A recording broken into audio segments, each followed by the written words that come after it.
धर्म विचारून मॉलमध्ये तोडफोड करण्यात आली आहे। बजरंग दलाच्या कार्यकर्त्यांनी तोडफोड केल्याचा आरोप करण्यात आलाय।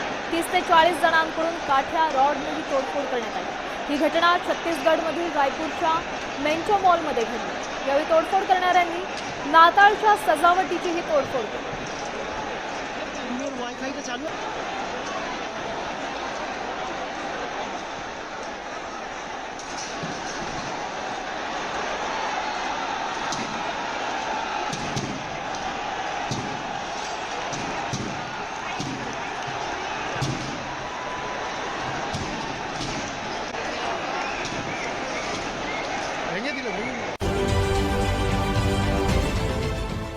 देश विदेशातील प्रत्येक घडामोडींचे लाईव्ह अपडेट मिळवण्यासाठी आता साम टीव्हीच्या सर्व सोशल मीडिया प्लॅटफॉर्मला लाईक, फॉलो आणि सबस्क्राईब करा।